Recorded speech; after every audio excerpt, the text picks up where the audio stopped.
Dr. Thomason, roll call. President Reese, members of the board, please let the record show that all board members are present and accounted for. Thank you. We are going to have our moment of silence followed by the Pledge of Allegiance.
Four 4.0, I move that we approve the agenda.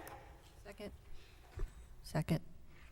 Any questions or comments, discussion on the agenda?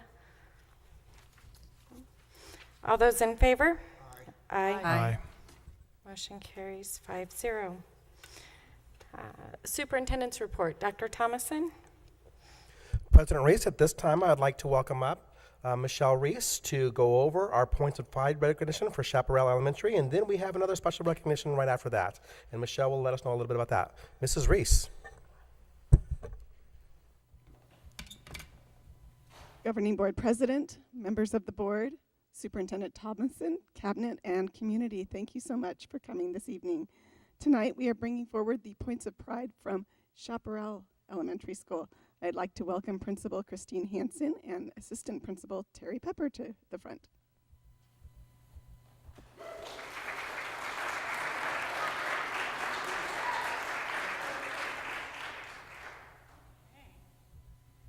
All right.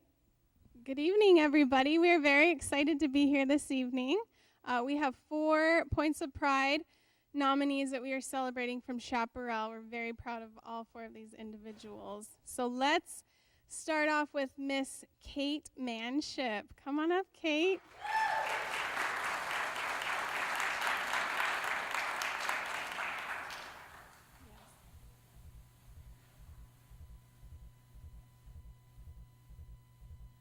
Kate is new to us at Chaparral as a teacher this year. She and her family joined our Shark Tank last year, shortly after winter break, before winter break. She jumped right in, took on the position of a lunch aide, and man, we were just blown away by her work ethic. She had a few classes to complete. She is a certified teacher in our self-contained autism program with a handful of kindergarten students. She does a phenomenal job. Again, your work ethic just blew us away. She's a go-getter, super positive, goes above and beyond. Anything we need her to do, she's doing it with a smile on her face. And you have a kind of a tough group this year, but she is not a quitter. She's hanging in there, and I know the kids and the families are really appreciative. So thank you, Kate.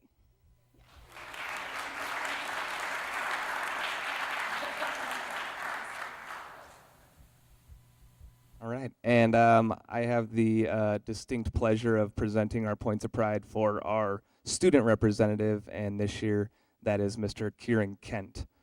Come on down, Mr.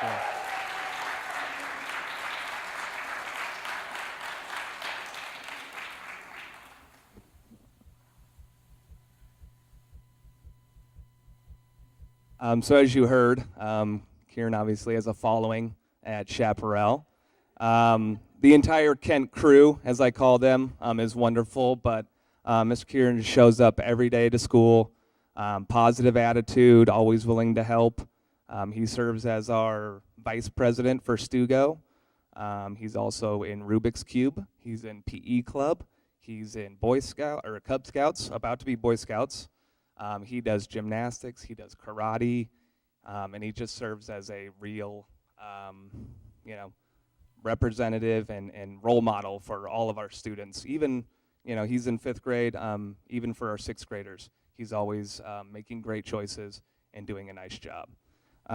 Don't know of any other student who probably has more spirit. The only time he's not wearing a shark shirt is when he's either gussied up like this or wearing his Michigan State green. So the whole crew knows what I'm talking about. And so just wanted to say that we're very proud of him and excited to have him coming back for another year at Chaparral.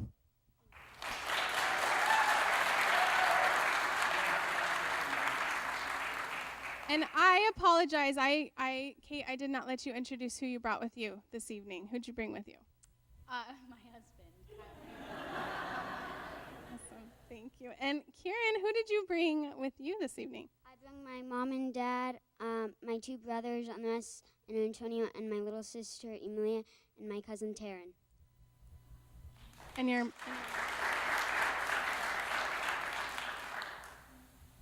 right. Okay.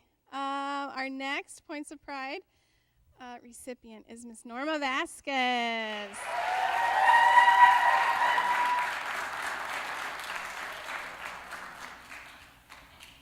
Miss Norma.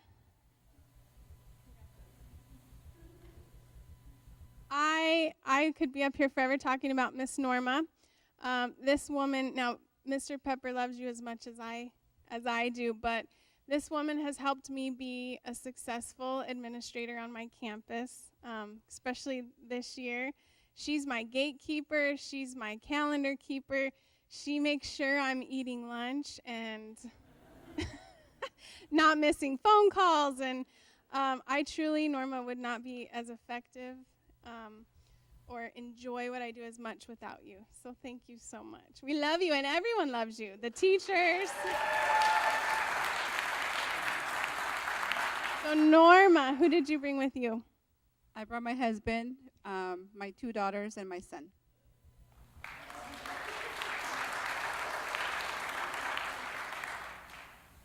All right. And last but not least, again, honored to be able to present our Points of Pride for our volunteer, Miss Crystal Thompson.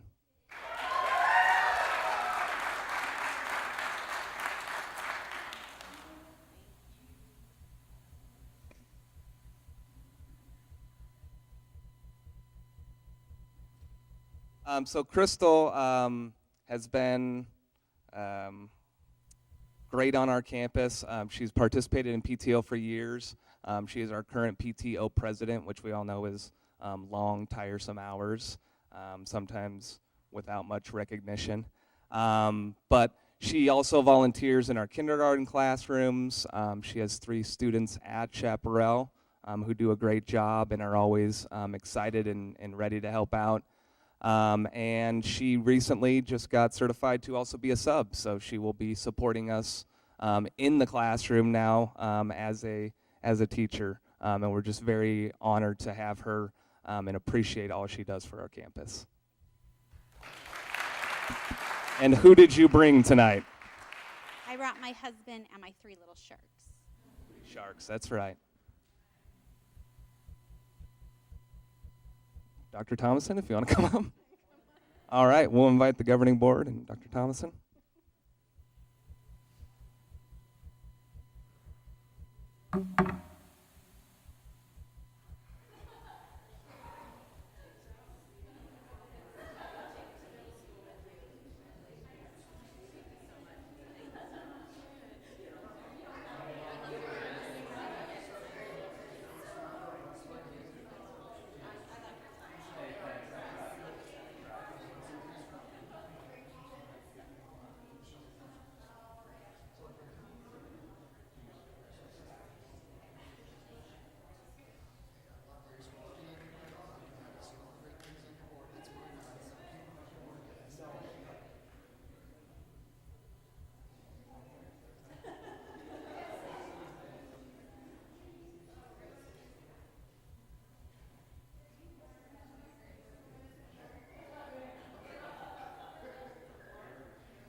Now we have one more special student here tonight, part of the pride of the Black Hawk Regiment. Mrs. Reese, would you announce our next student?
John, do you want to introduce your family really quick? I have my mom and my dad and my sister here, and also as well as my Nana.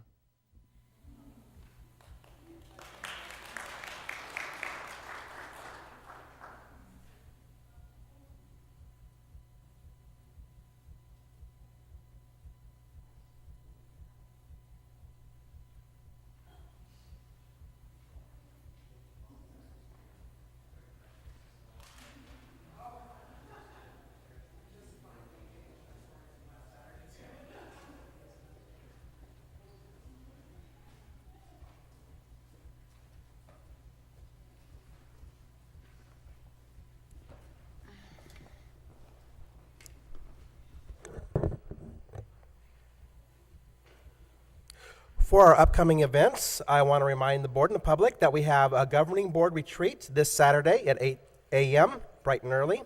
And then we have on Wednesday, November 8th, our governing board meeting, work study starting at 5:30 and board meeting starting at 6:30.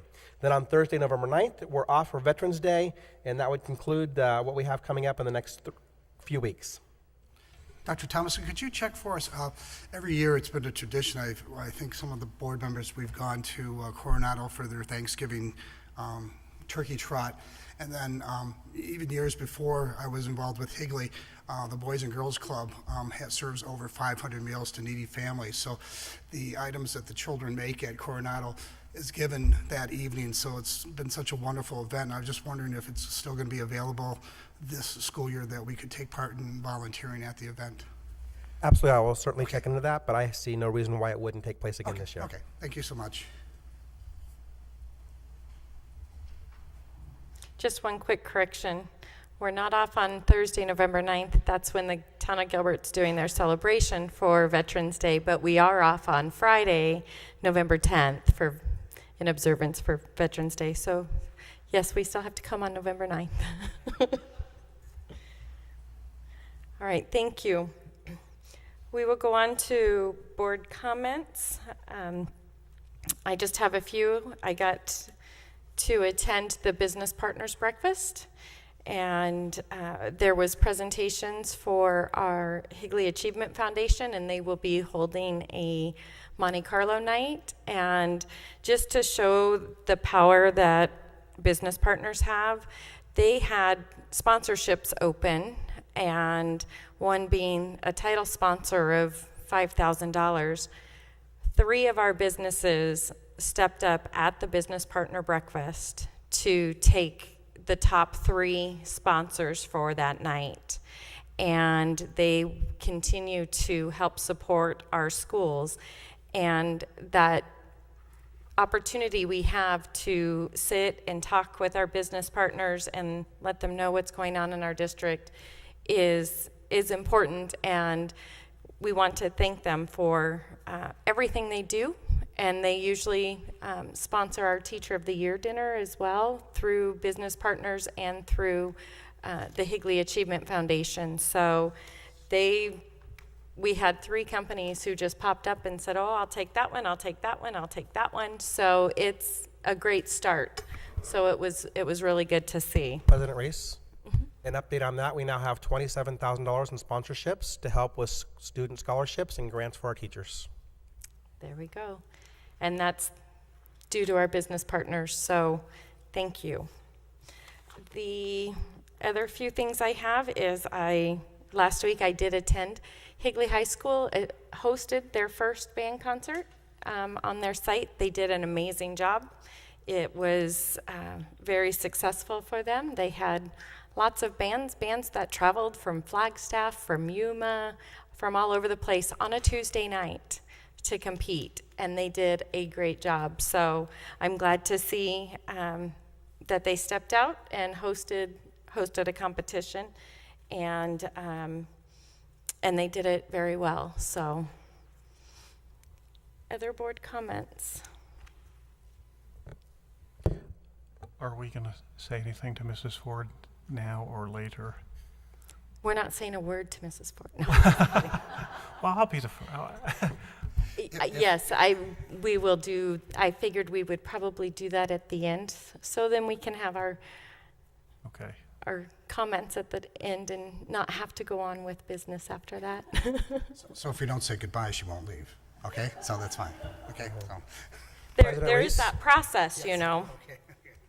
President Reese, I would like to acknowledge Associate Superintendent Warren Schillingberg tonight was unable to make it because he is hosting within our district Johns Hopkins University to bring a gifted summer program within the district that is nationally recognized. So he is not here today because he's with Johns Hopkins University to take a look at special programs for our district.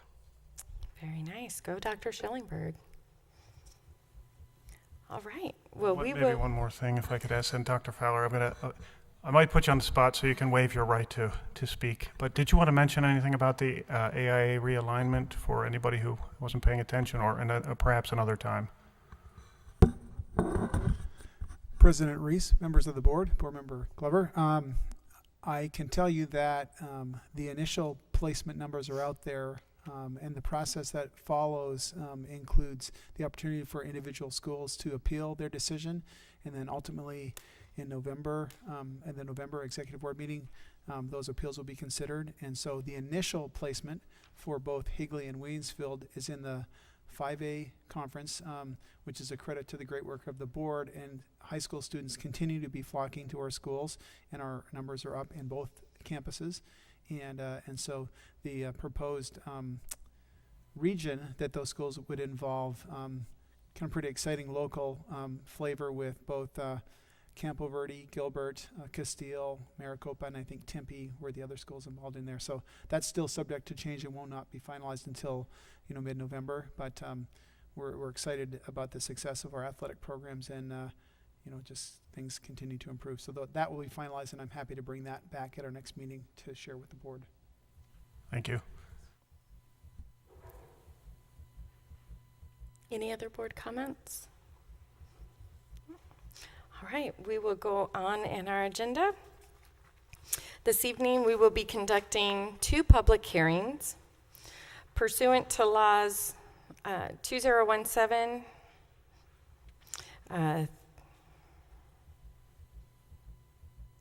do what? Oh, I was like, I hear something, sorry.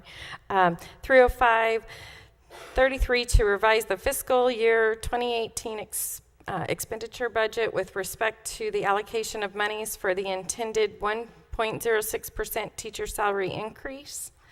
At this time, the meeting will recess for the purpose of holding a public hearing regarding the allocation of monies related to the intended 1.06% teacher salary increase.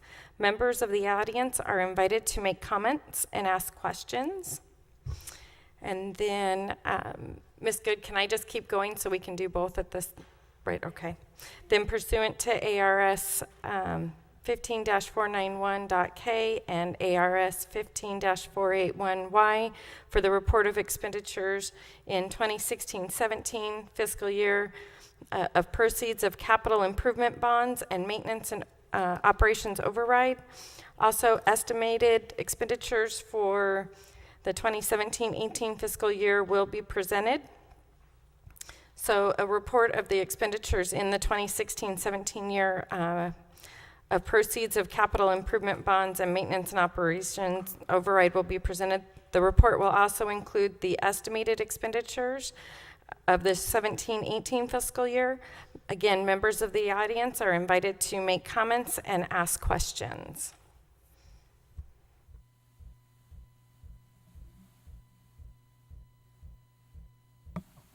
Ready for my joke?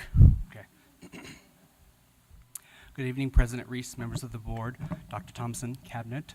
I guess I will start with my joke.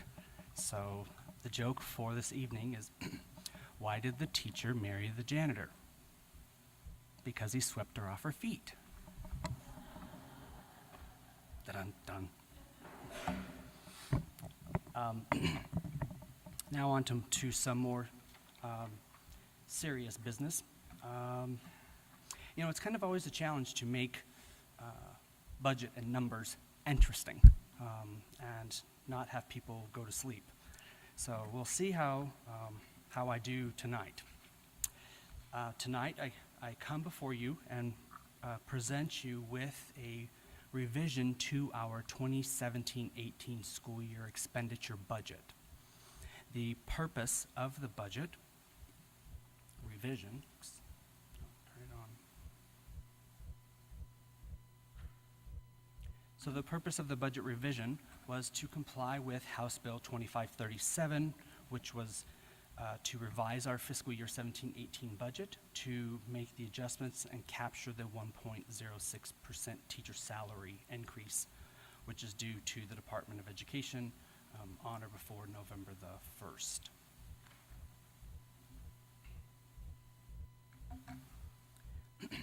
Therefore, pursuant to the law, we are holding this public hearing tonight, and later during our regular meeting, you will be asked to approve the revised budget and allocate the 1.06% teacher salary increase.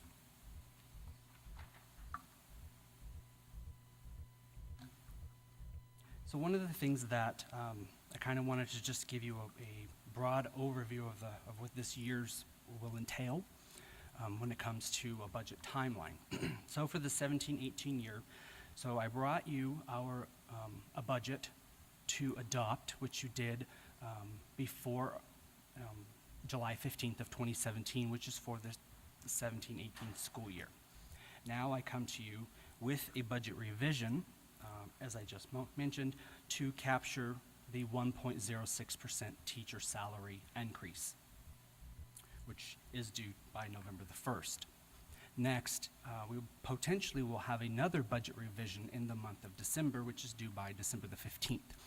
The purpose of that revision would be once ADE does their calculations for this school year, we'll find out how their calculation and our budget projections align. And if they are greater than a 1% difference, then we would be required to do a budget revision. Last, we will have another budget revision, which will be our final revision that we do have to do for sure. The December one is kind of optional. If you're not required to, we don't. But the May one, we will. It is due by May 15th. And the purpose of that revision will be to capture our final enrollment numbers through the 100th day.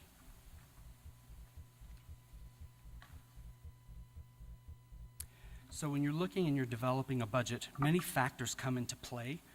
So you have situations where you have projecting your student enrollment for the coming year, which is always a guessing game. And of course, as you know, for this year, we are on current year funding, which means that our funding fluctuates month to month based off of our ADM numbers and our enrollment. So if we lose a student, the next year's funding amount will go down or up, etc. So you also have capital transfer. So this year we did have to transfer $6 million of our operating budget to our capital budget to meet our capital demands, because the state does not allocate enough money to meet capital needs. We also have any carry forward amounts. We have adjustments that ADE require, which is what I just mentioned potentially for our December revision. We have any legislation issues, or if we had any like tuition revenue to capture. So for tonight, we are doing a budget revision based off of the new legislation that was put into place. And so what exactly will our budget look like? So in July, I brought you and you adopted a budget of $70,742,424. Now you'll notice that was made up of our adopted budget for our revenue control limit was a little over $64.2 million.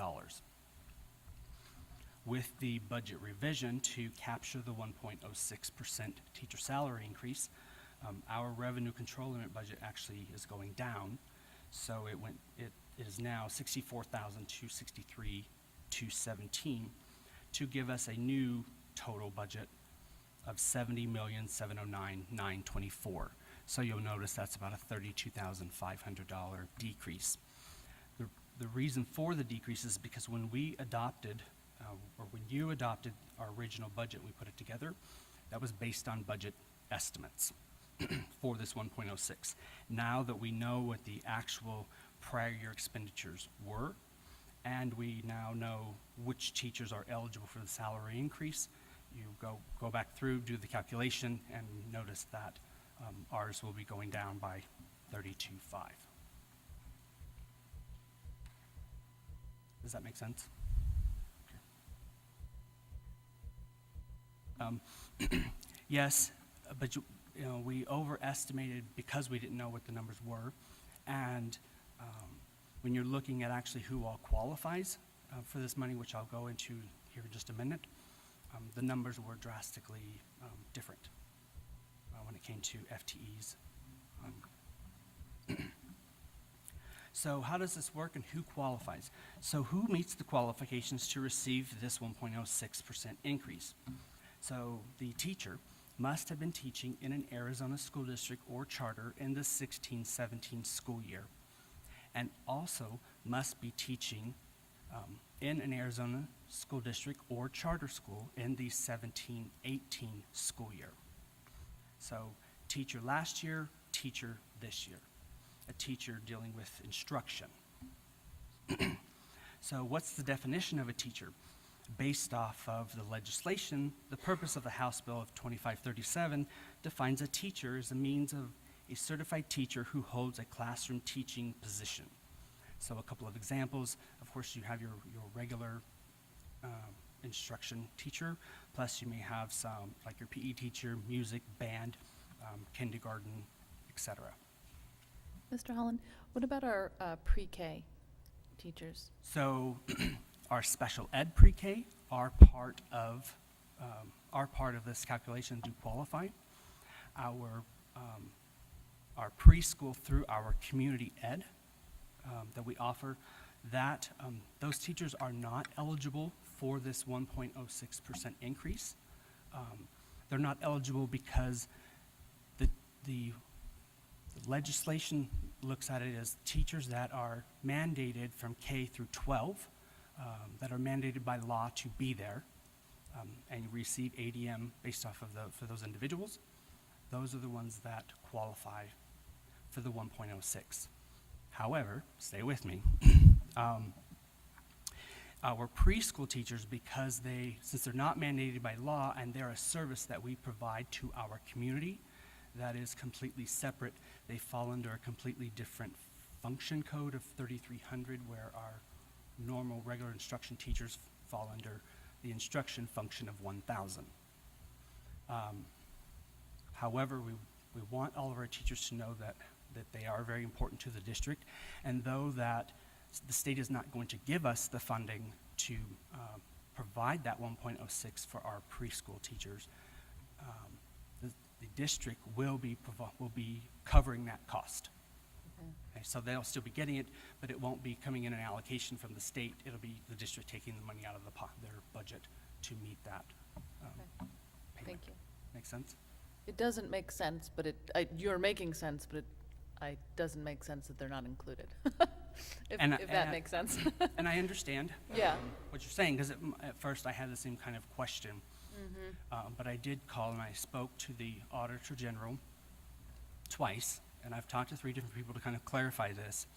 But, so if you think about it, again, the funding for this and what we receive from the state is truly based off of what's mandated by law for us to have. I get that. K yeah. through 12. Mm-hmm. We offer it as a service to our community. And we benefit from it from a revenue standpoint, so I get Correct. that too. Yeah. But we offer that through our community education program. Mm-hmm. So, but again, those teachers are just as important as our K through 12 teachers. Right. So I've worked with community ed and preschool, and we have, they've agreed to cover that cost. Thank you for explaining. Yes, ma'am.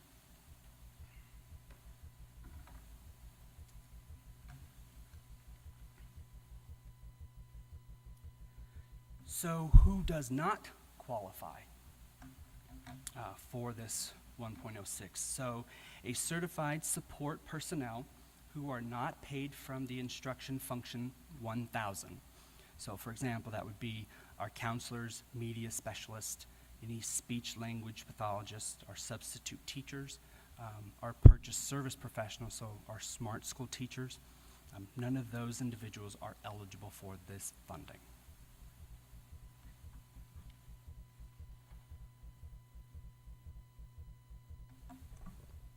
How is exactly the 1.06% computed? So the increase for the eligible teachers is based off of the total earnings for that teacher from the 16-17 school year. And again, keeping in mind, we had staff leave at the end of the 16-17 school year. So we had staff leave and we had new staff come on. So all of the districts and charters were required to, for any new staff that the teacher was teaching at another district or charter in 16-17, to reach out to those previous employers and have them provide us with the total compensation that that individual received last school year. So again, that was a process. It goes back to Amy, part of that projection that we were talking about. We didn't know we were getting these new people as well, so we had no idea what those numbers were going to be. So it was purely a projection at the time. Does that make sense? So those individuals still have to be teaching a teacher in the 17-18 school year at a Arizona school district or charter school, and they have to be a teacher. But they also, remember, keep in mind it's total compensation, so that it's not just their salary, but if they did any tutoring or coaching or their performance pay, all of that is added together. So it's based off of the total pay. Will the 1.06% salary increase be added to the teacher base salary? Because there's no guarantee for this funding, we will not be adding it to the base salary. It will be paid out as a salary, salary increase payment, but it'll be a one-time payment. And when will this take place?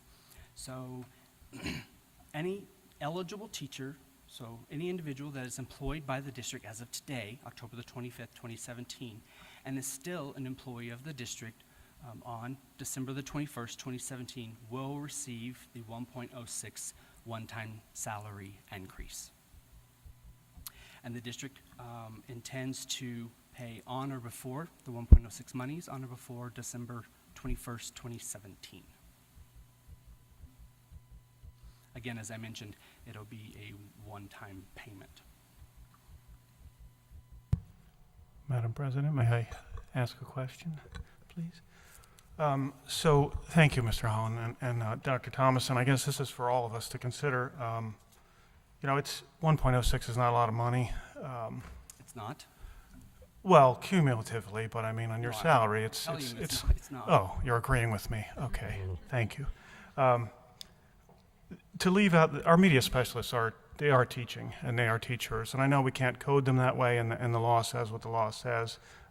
But it seems to me, could we, Dr. Thomason, maybe ask ourselves or figure out how? I mean, it wouldn't be that much if you added up how many media specialists we had, and even how many counselors and speech pathologists.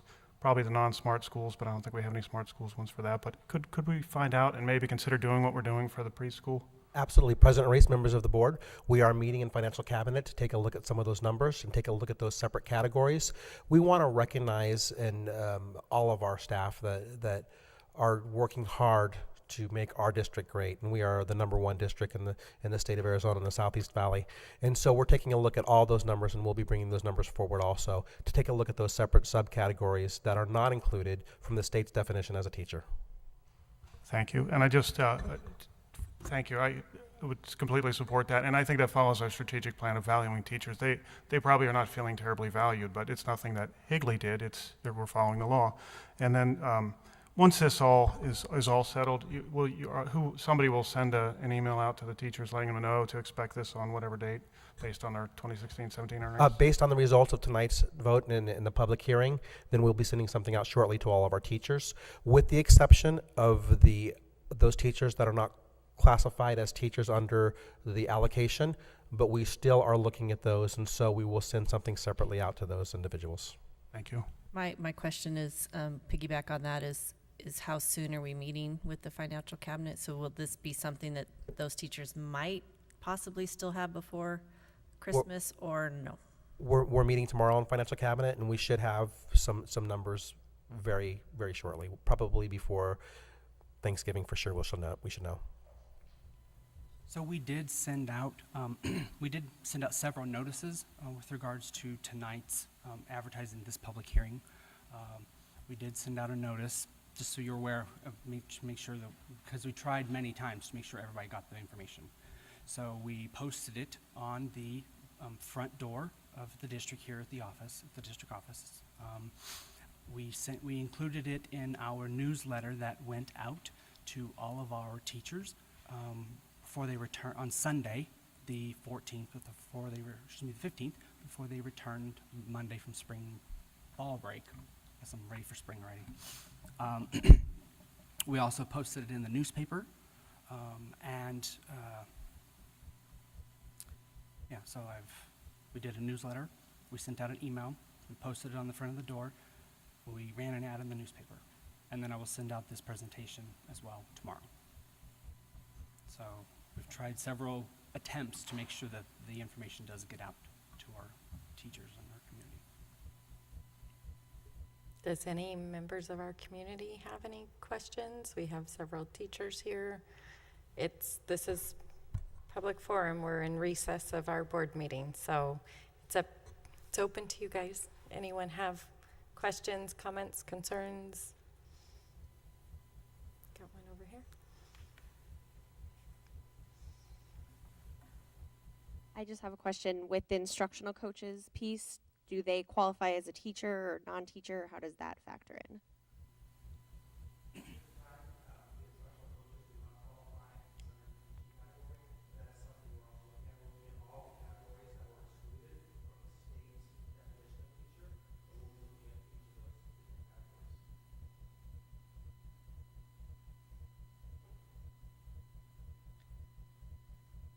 I might be a little politically incorrect at the moment. Oh no. Sorry, not sorry. I just want to say for the record, 1.06% for our teachers is a slap in the face. And I just want to make that known on my personal opinion. And if there was something more that I could do, I would. This is a legislative problem. This is not a Higley problem. And I just want our teachers to know that they are worth far more than that. If I can't financially make it known, I just want to verbally let them know. I want to second those sentiments. Yeah, sure, and I'd like to go down that pathway with you too as well.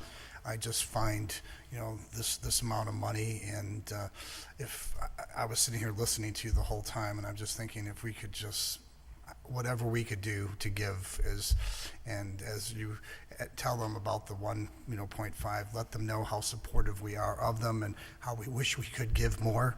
And I hope one day this state comes together and values education, and we're no longer the 50th in this country in reference to education. So, President Reese. Sorry, Dr. Thomason. I was going to say, and I'm just proud of this board that we didn't bank on this money, because I know some districts did as their increase because it was talked about. That I'm just proud we were able to give all of our staff increases at the beginning of the year and not rely on the state to say, oh, well, our teachers deserve an increase, because we know that. And so I'm just glad that we were able to do something at the beginning of the year and kind of look at this as, I get you're saying a slap in the face, but at least it's a little added bonus. And I hope our state continues to look at itself and how we recognize that. So, I know in the legislation it does mention this funding being available in 17-18 and also in 18-19. However, again, it has not been. There's no guarantee yet, so you can only count on it 1 year at a time, and so far it's only referenced for 2 years period. But yes, we did bring to you and asked to do a 2% salary increase for our staff this school year. And that is something that the district prides itself on trying to be able to provide some sort of increase to our teachers and staff each year. So this year was 2, and last year, remember we were able to give a 3.5% increase, plus we did a 3.5 stipend, plus then we also did a 1% increase in December. So a 1% stipend, yes. So, I mean, we do try every year to provide as much as possible. And I just want to say, Dr.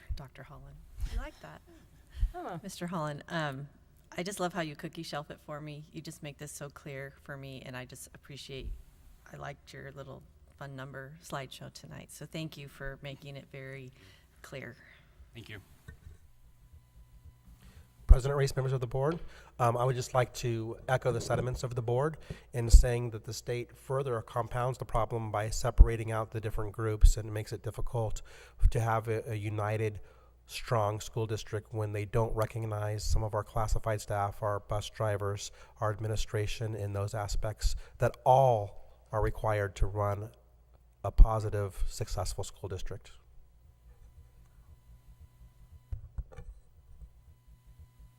Questions? Okay, thank you.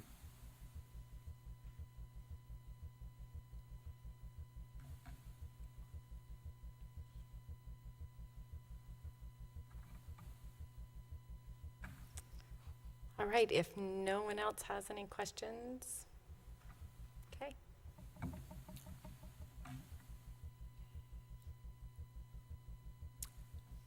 So our next public hearing, good evening, President Reese, members of the board, Dr. Thompson, cabinet. I come to you tonight.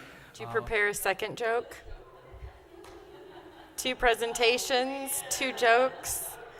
Ha. Yeah. So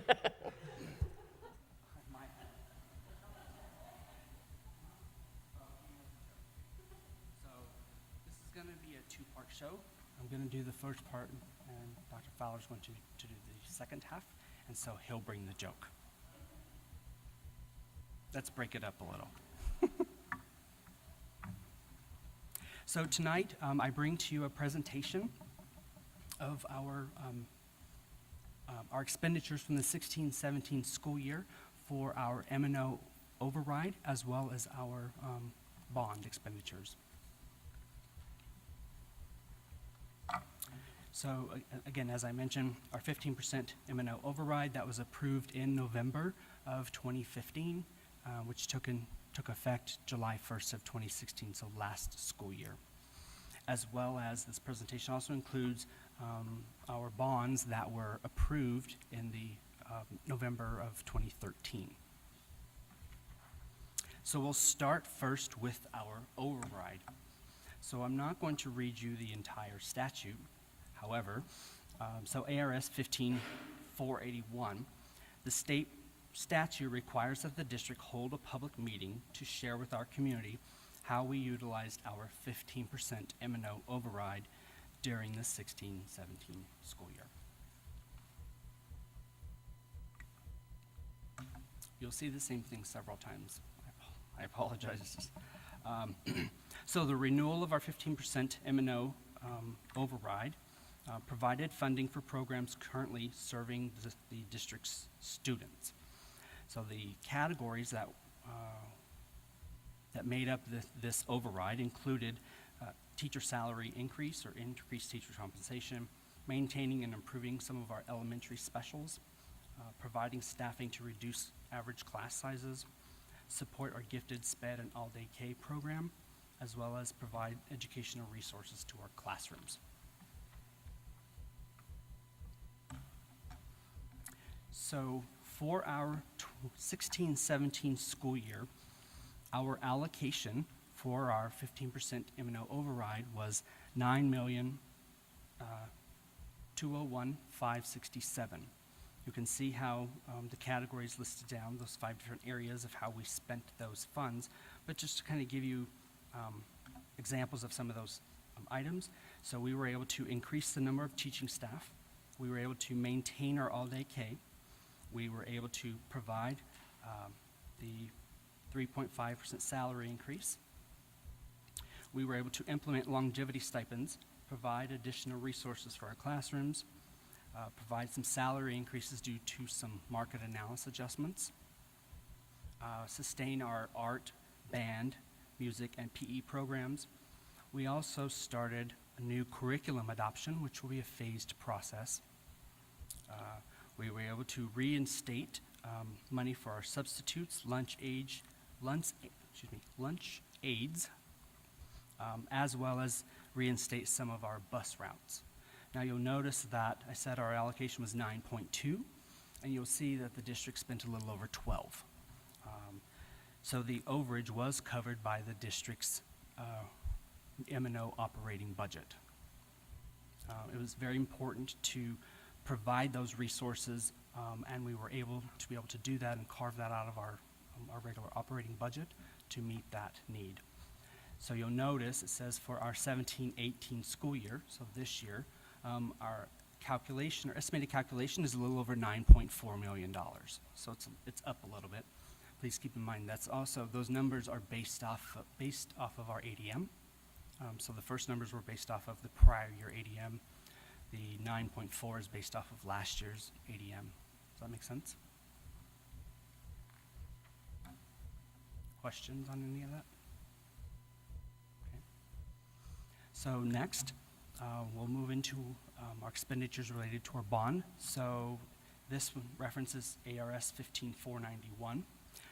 It is the same requirement that we come before you, present, have a public hearing, and present how we expended our bond dollars in our 16-17 school year. So in 13, our voters approved a total bond of $70,580,000. We sold our bonds in 3 different sales. So our first one was in 2014, which was a little over 25.7. We sold some more in 15, which was 19 million even. And our last and final sale was in 16 for 25.7 million, again, for a total of $70,580,000.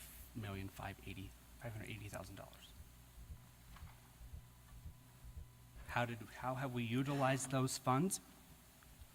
So you'll notice I have a series of categories or items. These are the items that were listed and in our voter pamphlet that that our community approved. Some of those items you'll notice was for new school construction, new land, some additional buildings, some technology updates, maintenance repair, and some pupil transportation, so purchase some additional buses. So some of those expenditures, as I was referencing, so we did some additional classrooms for Williamsfield, Coronado, Higley, Power Ranch, and Sauceman. We had many repairs and maintenance of existing buildings, so painting, new flooring, fences, etc. We purchased 2 marquees for Power Ranch and Chaparral, as well as I mentioned, we purchased some buses and we were able to establish our technology refresh plan, which was something that we had been trying to do for the last several years, I'm told. So you'll notice that, again, our total was $70,580,000. As of June 30th, we had spent a little over $51.5 million. So going into the balance remaining as of the 16 year going into to 17-18 is $18,736,375.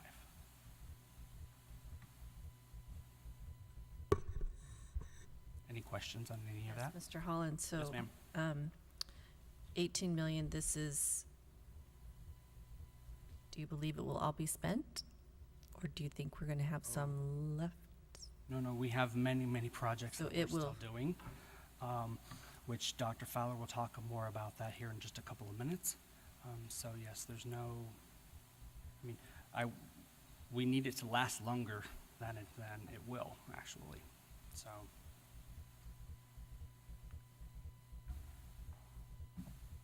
Any other questions? Okay, so Dr. Fowler, I'd like for you to, if you could please come up and talk to the board about all of the different projects.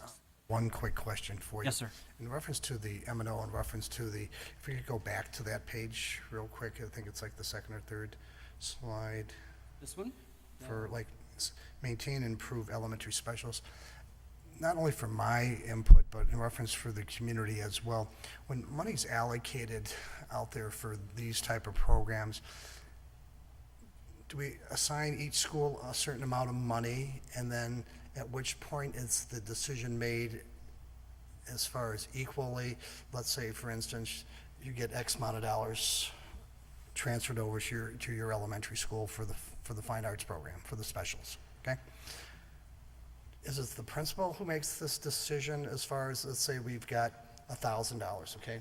Let's just say, for instance. So does the principal make that decision? I'll give $200 for music, $200 for art, those type of things. Who's making that decision? I think it's the community, or people have asked me that question.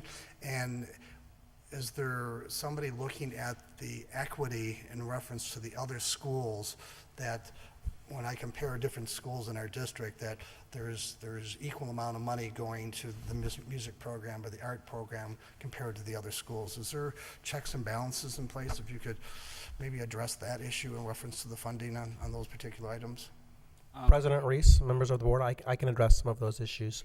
When we had the maintenance and operations override, the elementary schools were cut to 2 or 3 specials a week, and most of that allocation that came from the override did go to specific to specials salaries. So it's the teachers' compensation is what most of those came from. I think what you're asking does not have to do with the override, it has to do with another checks and balances that Mr. Holland. I'm okay then. Sure. That's fine. Okay. Thank you. Okay. Does anyone else from the community have any questions for Mr. Holland? Again, we're still in public meeting, so anyone can ask anything at any time. Thank you. Dr. Fowler?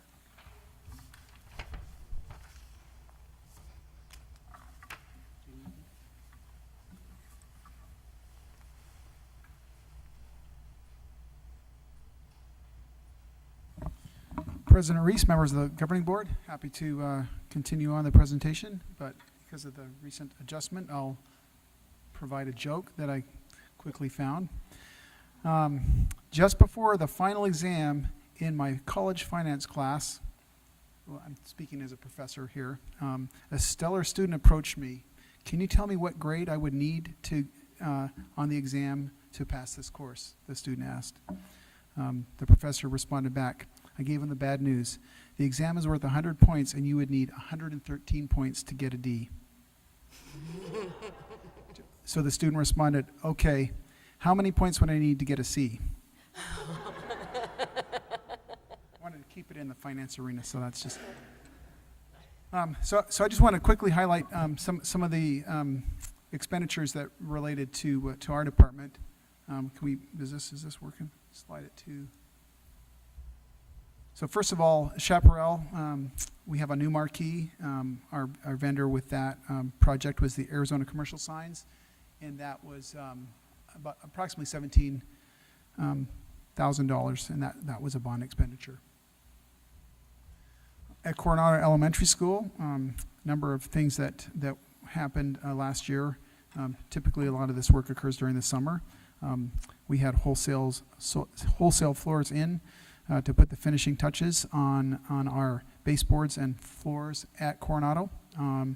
That was $95,000 a bond. We spent $12,000 to paint the interior classrooms at that campus, and then approximately $5,000 for material, and the rest was just our labor to make the upgrades and changes in the life skills room at Coronado. At Gateway Point Elementary School, we spent about $6,000 of bond funds to retrofit the and install hand dryers. We added a new gate that supported the after-school programs and community education, and then added electrical to provide some additional lighting to the bus loop there at Gateway Point. At Higley High School, out of our capital fund, we spent $14,000 and added basically retrofit and installed 2 rooftop units for the male and female locker rooms in the 900 building at Higley High School. At Higley Traditional Academy, out of bond, approximately $15,000 in materials, and the rest came from our district labor to create the Hawk's Nest. If you haven't been there, I highly recommend it. Our bathroom remodel involved about $6,000 of materials, and then the rest was our district maintenance staff labor to remodel a majority of the bathrooms on campus. Our landscape, yes, sir? I think it's important for the community to understand the wonderful parent group and volunteers that they have at Higley Traditional, because the Hawk's Nest, that picture that you're showing me, most of it is volunteer and donations in reference to the furniture and items that are there. Yes, most definitely. Yes, so yes. when we're talking about what we have done, that's the countertop and the cabinets and the flooring, and you know, it's kind of like when you build or buy a new house and all the stuff, and then it has to get filled, and we don't get credit for all of that, and certainly Miss Bacon and the supportive parents there are get all that credit. What they've done. For sure. And also landscape irrigation, again, some substantial upgrades that are still in work in progress, but we're making strides there, and approximately $15,000 of materials, and again, a lot of our labor to work that. Upgraded curbing, rock, and also some pavers to help in the transitions. And then finally, a couple other items. The 400 building, which really had been, I guess no other way to say, but kind of mothballed for quite a number of years. Our staff over the course of this past year, with about $20,000 in materials, and then our labor has been able to add a number of classrooms and basically bring that building completely back to life. So we're ready for the growth that comes as the students filling in that area, and people continue to demand the traditional academy. So we're ready for those students as they come. And then finally, a great example of the support provided by community education and the programs that they run, and some of the funding that they develop, was able to step in a situation where the bleachers were needed to be replaced, and so that we included that in there as well. Is there any other questions about Higley Traditional? Power Ranch, and this occurs from time to time as our schools expand. Not actually, it's hard to always predict that, but we had a growth at a program, and so we needed to move the Desert Choices, and so the relocation was done by our maintenance staff, and so we relocated Desert Choices from Gateway Point to Power Ranch Elementary, and that ended up being about $9,000 of bond funds, but the labor was our district crew again there. Also at Power Ranch, we added a new marquee and that's also Arizona commercial signs. Because of the location and a couple of the other nuances with this particular sign, it was $21,000, but it certainly has enhanced the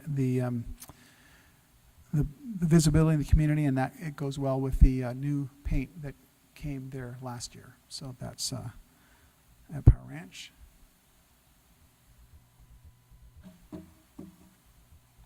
And then Sauceman Middle School, an additional special ed classroom, a pre-K conversion, and then an additional adjustment to the nurses' room, and that was really very inexpensive, about $500 in just our district labor to make that happen. And then last but certainly not least, a couple big ticket items that we had spent quite a bit of time with, and I know the board was very involved and supportive in. First being the Williamsfield edition, about $3 million of bond money that added 16 additional classrooms and increased that campus capacity to over 2,500 students. And then finally, Williamsfield High School and the remediation project that really was probably a 10-year journey if you count when the school opened, and the litigation that Dr. Thomason so carefully helped work through, and then kind of finishing that across the finish line. All told, about $3 million in expenditures from the State Facilities Board, with extensive flat work replacement, landscaping upgrades, flooring repair, kitchen, band room, classroom, and it really, if there's a school makeover award in the state, there would be no question, hands down, Williamsfield would win it this year. They don't have that category, but it was that extensive of a makeover. So just appreciate all the team effort involved, and I'd be remiss on both of those projects not to mention the architectural firm Orcutt Winslow and the construction company McCarthy, who also happen to be very just involved, and I know they're supportive business partners as well. So I can answer any other questions that you have at this time. Anyone have any questions? Thank you.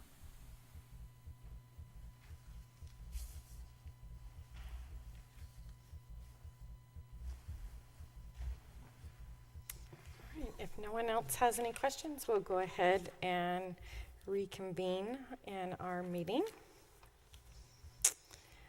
And then we're at 6.0, the request to speak to the governing board. Do we have any requests? No? All right. 7.0, the consent agenda items.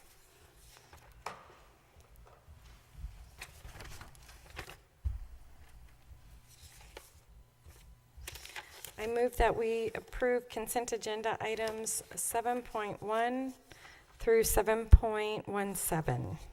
Second. Allie, was that you?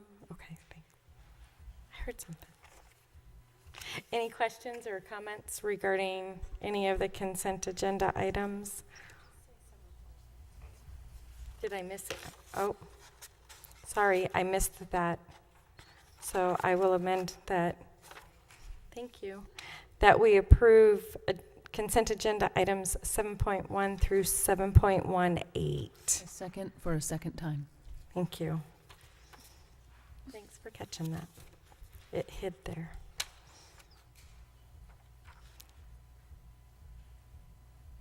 Any questions or comments regarding consent agenda items? Mr. Clover? Yes, Madam President, thank you. One for Ms. Good. I think it's, I'm trying to slide through here for, was it 7.8? Was that the sunscreen one? Okay, I'm just trying to flip through there, sorry. Okay, so it's an amendment to policy, but I don't see what we're amending on there.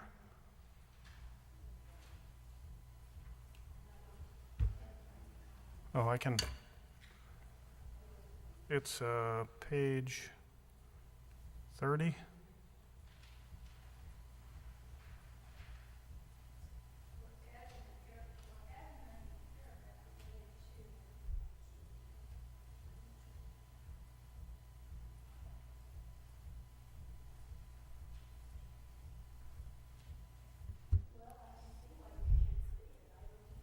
Okay.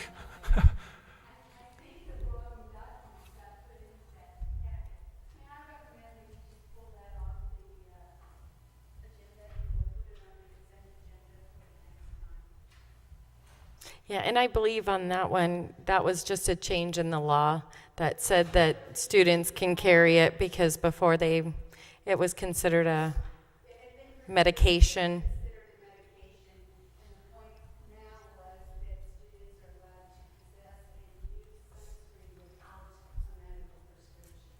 Yeah, I totally got that, and I just wanted to make sure we actually put it into the policy. So that's okay, yeah. It's okay.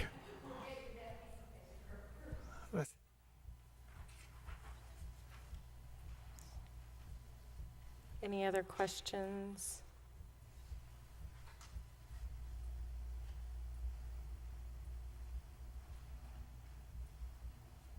Sure.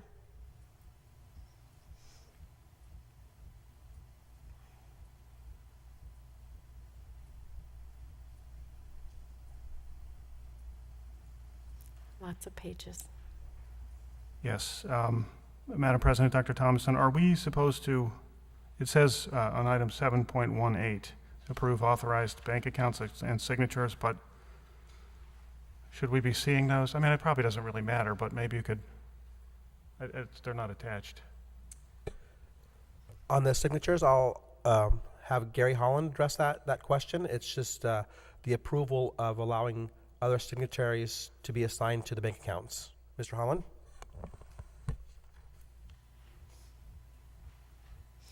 I think that list was attached in the SharePoint version. Well, if it's okay, I mean, I'm happy to, approve it, but do we need it in here, I guess? President Reese, members of the board. No, because most of the time, sorry, Mr. Holland, most of the time it's listed that position. Okay, yeah. But in the SharePoint version of it, I think it has it listed. Okay. Because I recall seeing them. Mr. Holland. So President Reese, members of the board, Mr. Glover, I can get a copy of that list, that sheet if you'd like. Basically what it does is it lists all of our bank accounts and the authorized signers for the checks that we issue here at the district. So you would have your superintendent, so Dr. Thompson. You will have your associate superintendent, Dr. Schillingberg. You have your associate superintendent of support services, Dr. Fowler. And you have myself as your chief financial officer. Those are your authorized signers on your bank accounts, all of them. Does that make sense? Yes, sir.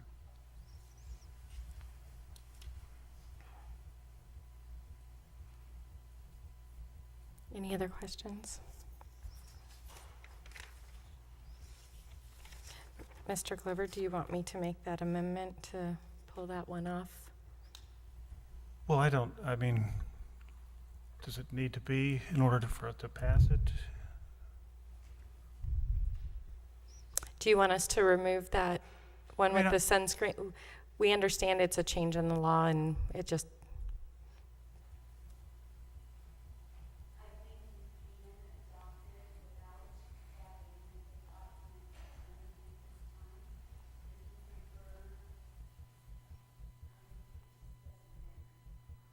Okay, that's fine. I wanted to make sure we were following the legal processes.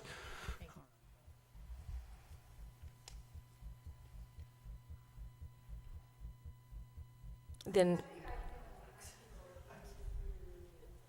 just okay.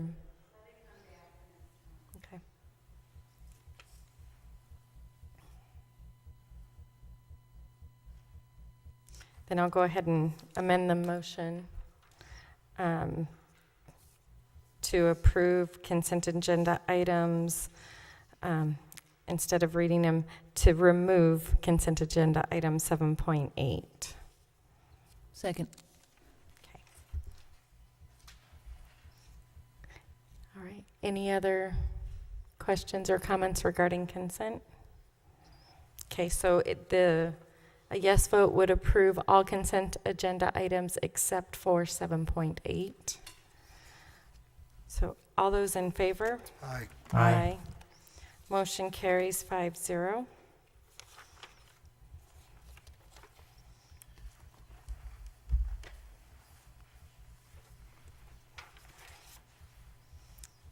right. And we will go on to 9.1. It's an information item for our monthly financial reports. Anyone have any questions for Mr. Holland? Oh, thank you. President Reese, members of the board, I just wanted to point one thing out. So our 16-17 year has finally closed out, and we have rolled all of our balances. So you'll notice that's why you only have one financial report this year, or this month, excuse me, as opposed to two. It's not enough time yet. We'll move.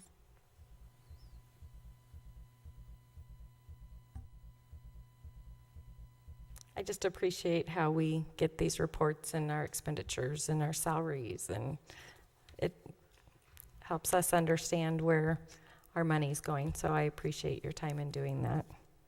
Yes, ma'am, not a problem. I'm happy to do it. All right, we will go on to 9.2. This is an information item regarding professional development overview. Dr. Schillingberg was going to present. Absolutely. So tonight, filling in for Dr. Schillingberg would be Mrs. Richards. Mrs. Richards has a video for us that Dr. Schillingberg would be featured in, along with a lot of our other teachers and administrators. Sherry. And just real quick, this is an item that Mr. Glover had asked that we get. We had talked about doing it in work study, but felt it was important for everyone to be able to see it, so included it as an information item within the board meeting. President Reese and Governing Board Dr. Thomason and Cabinet, we tried something different with this. The acoustics in this room may make it a little dicey, but we're going to watch it, and then Dr. Malaron and I will be available for questions and discussion. You have a lot of your instructional coaches here this evening, and you will meet them in this video.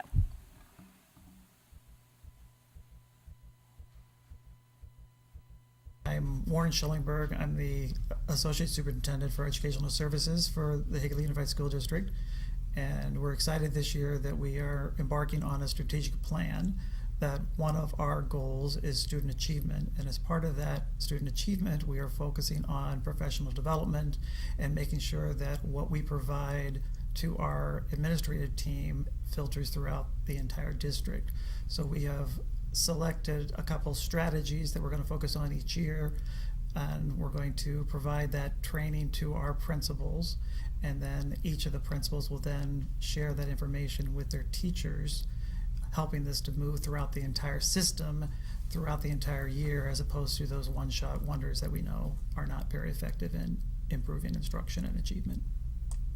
Hi, I'm Veronica Teeley. I am the secondary ELA coach here in the district office. This year we have adopted a new English Language Arts program, HMH, or Houghton Mifflin Hardcore.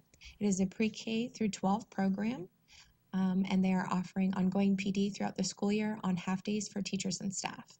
In the secondary ELA world, we are working on implementing the new program with Fidelity. For Site PD, we have done some whole group instruction on the My Smart Planner. We've done some individual instruction on working through assessments and assignments, and we've done some small group instruction as well. And this really will just depend on where the teachers are within the program and where they are in their technology needs. For the future, we're going to be working on creating and implementing some new curriculum maps, and then also adjusting and working on some vertical alignment that will be 6-12. And that's it for the secondary ELA world. Thank you. Hi, my name is Carolyn Flora, and I'm the K-6 ELA instructional coach. We are also fortunate enough to have 6 site-based literacy coaches.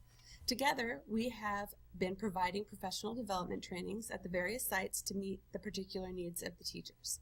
So far this year, we've offered trainings that focused on DIBELS assessment, HMH phonics screeners, using whole brain teaching in the classroom, as well as using writing rubrics not only to grade writing, but also as an instructional tool. Throughout the remainder of the year, we have several topics we'd like to touch in other professional development trainings.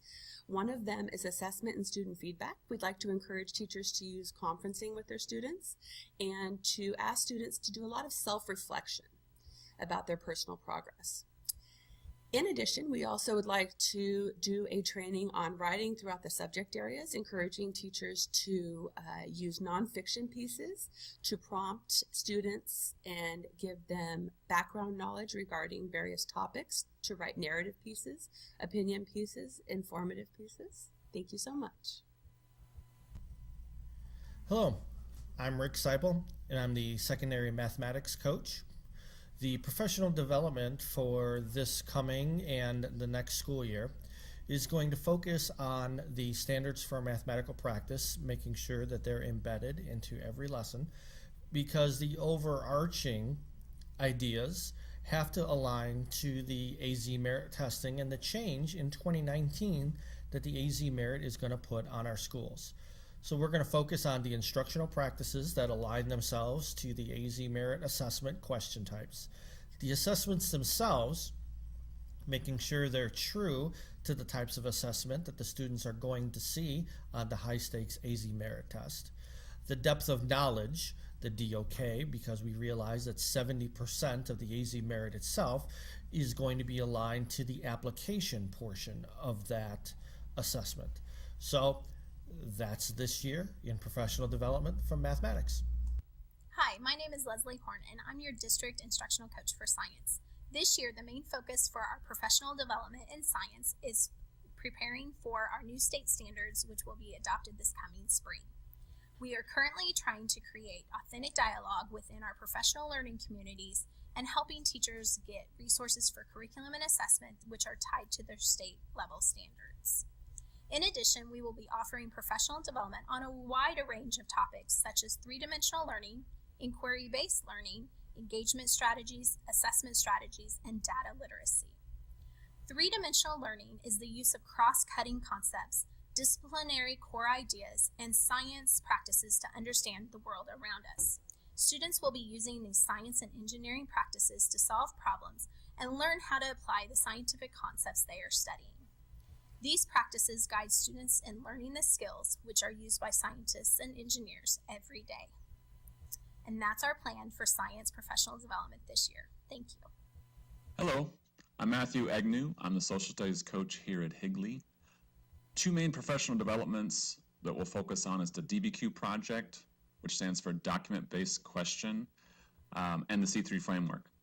DBQ project is a curriculum we purchased about 5-6 years ago. We've been using it in our grades 6 through 12 since then. All the 6 through 12 teachers have been trained on it, but PD and training is continual with new teachers and even current teachers going through the project and the process. We are going to do PDs this year that pushes the DBQ strategy down to 5th grade and 4th grade and the next year 3rd grade.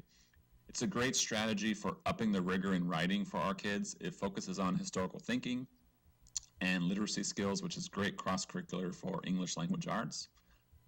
The C3 framework is a framework that the state of Arizona is using to help guide the new social studies standards that are coming out at the end of this year.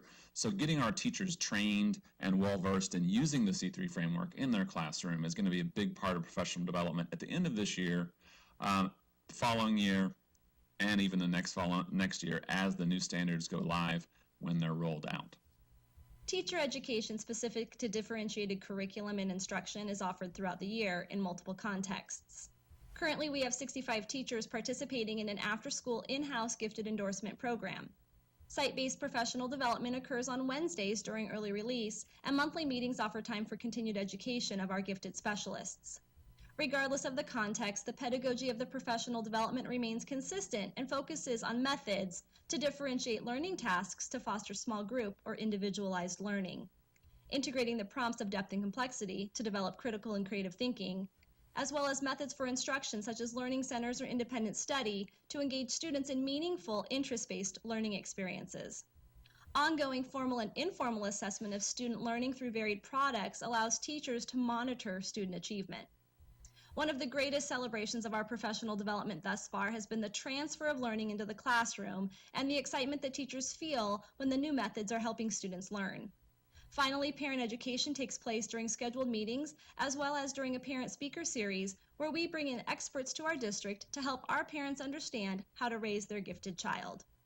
Hi, my name is Annette Schmidt, and I'm the Career and Technical Education Coordinator for the district. I'm here to tell you a little bit about professional development in CTE. It's vital for us in CTE to have professional development as it provides strategies and support for new teachers, helps teachers stay current with industry changes, and engages teachers with new ideas. For these reasons, we're always searching for the most beneficial PD experiences for our teachers. We currently offer 7 CTE programs that require unique and content-specific professional development to help teachers remain current in industry practices, equipment, and software. To meet these needs, we provide CTE professional development in 3 ways. Curriculum development is handled in district and usually takes place on early release days and during the summer. Content-specific professional development is provided by third-party groups that are experts on industry practices, equipment, and software. And then lastly, as part of our participation in the AZ CTE Curriculum Consortium, we have access to inexpensive local PD that addresses many CTE-specific issues. And these courses are offered across the state, making them very accessible. We offer many options for CTE teachers to gain professional development to ensure that they are teaching as effectively as possible. Thank you. Hi, I'm Valerie Thomas, the Pre-K-6 Instructional Technology Coach. There's some exciting things happening in technology this year. One of those coming soon is Microsoft Office 365. Teachers and students will have access to cloud-based documents such as Word, PowerPoint, Excel, and OneNote, which is an interactive collaborative notebook. The Trainer of Trainers professional development for this will begin next week. Our plan is to have 2 to 3 trainers per site. Some other professional development trainings this year include integrating the HP streams into the classroom, using a green screen, Starboard and Smart Notebook refresher trainings, and filling Teachers Toolbox with web-based digital tools such as Nearpod, Kahoot, Adobe Spark, Padlet, Flippity, Quizlet, and many more. Hi, my name is Christine Hansen, and I'm the principal at Chaparral Elementary School. This year, we are focusing our professional development days on supporting deliberate practice in the classroom. We are excited to be incorporating some of John Hattie's research on visible learning into our professional development days and really working with teachers on maximizing the impact of student learning and knowing thy impact. Through data analysis and productive collaboration, our teachers come together and intentionally plan for instruction that is highly engaging and differentiated to meet the needs of all students in the classroom. In addition to visible learning, we're exploring the 3 R's this year for professional development and really looking at relationships, rigor, and relevance, and how can we as a campus build those student-teacher relationships while providing high levels of rigor for our students. Hi, my name is Rachel Broadley, and I'm the principal at Centennial Elementary. We at Centennial are supporting the district's strategic plan by providing our teachers with a variety of targeted professional development opportunities. Specifically, we are focusing on how to effectively differentiate our instruction to best meet the needs of all of our students. We are bringing in district-level coaches who are providing strategies to our teachers to use during our enrichment and remediation time. In addition, as an administrative team, we are providing support and training on deliberate practice and specific feedback in an effort to increase and improve our instructional strategies, which ultimately have a result in an impact on student success. Hi, my name is Steve Tannum. I'm principal at Williamsfield High School, and one of the ways that Williamsfield is supporting the district's strategic plan towards professional development was first and foremost to work on our culture on our campus. We needed to create a new culture where students and staff felt that there was a sense of belonging and a sense of discipline on campus. Students needed to feel that the environment was right for the education to take place. With our new staff that came in this school year and new administration team, we've spent a lot of the first 9 weeks getting to know our students, getting to know what type of learners they are, and the ways that we can help to support them to reach their educational goals. This Second quarter for us will be focusing on small group instruction, specifically in the areas of math and English, and working on academic vocabulary for our other content areas.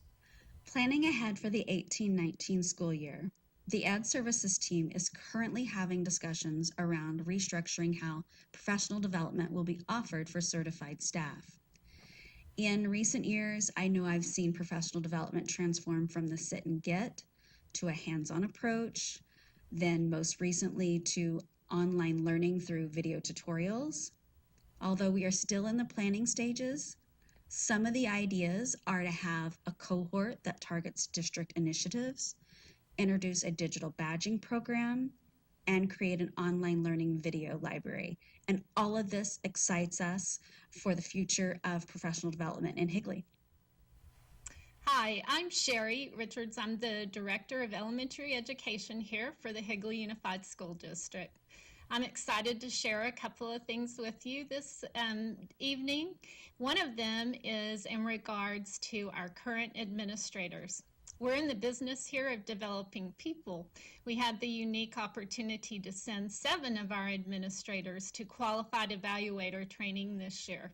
And the great thing about that is that they're all coming back and sharing what they've learned with the other administrators in this district. Our goal is always to improve teaching and learning, and we're very focused on effective feedback this year. Another thing we have going on, we have 23 aspiring administrators going through our Higley Leadership Academy.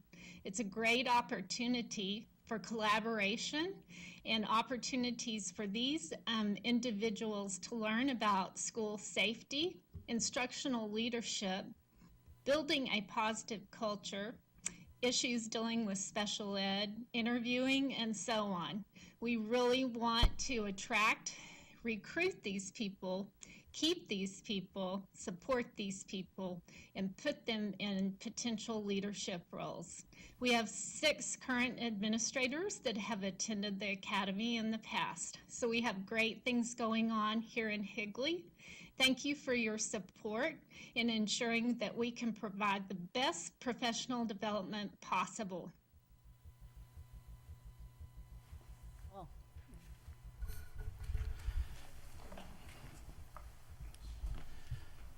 The audio was pretty good.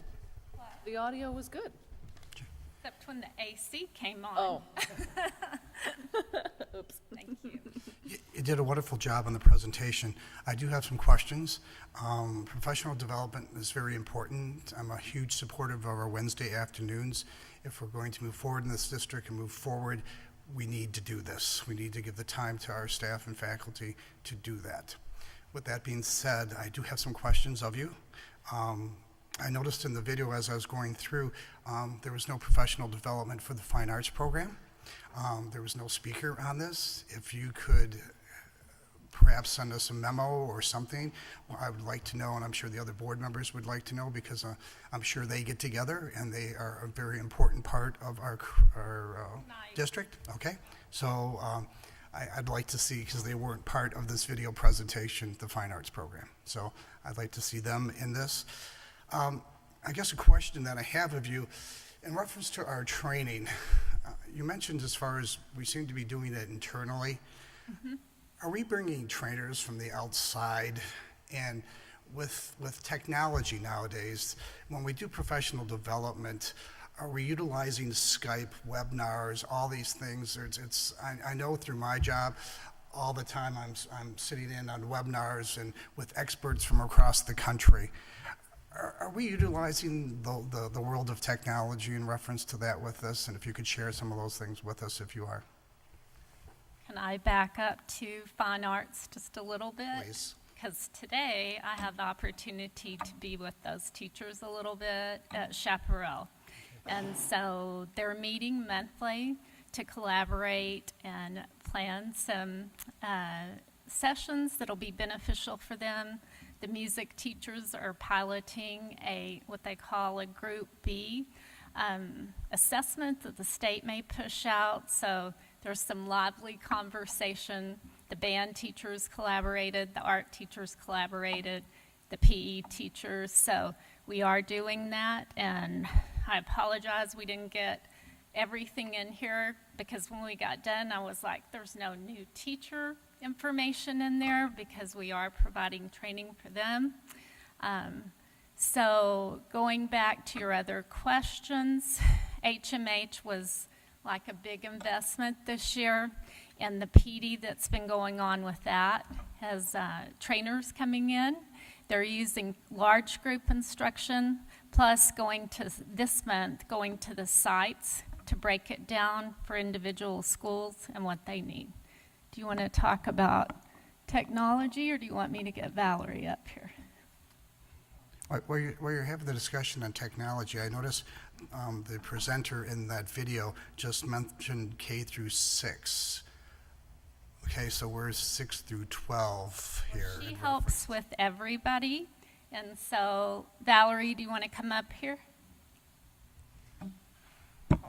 Right now, our 7-12 positions unfilled, and we had Laura Boone in that position last year, and we kind of are going to couple that with our online coordinator position. We're going to put both of the positions together because we don't think that the online coordinator is really a full-time position, so we're going to be in the process of hiring for that position. We were a little bit of a transition this year, and so Laura left last minute. We weren't sure what we were going to do with the online program, and we wanted to make use of the funds, and so we've kind of collapsed the position, and we're going to. Sure, because we're doing that on that bring your own device and all those particular things that are unique to secondary, and it's very important to have a secondary technology person there to answer those type of questions. So I'm just, So this is Valerie Thomas. She is supporting across the district, and she can describe that more. Hi, good evening. Yes, I have been supporting. My official title is K6, but when there's a need, I go over to the middle schools and the high schools to help out. And the preschools, excuse me. Yes, can't leave them out.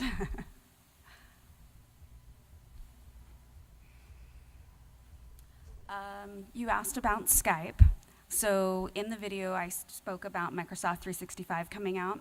Right now, we don't have access to Skype for professional development, but the Microsoft 365 is going to be, hopefully in January, available to all of our staff members.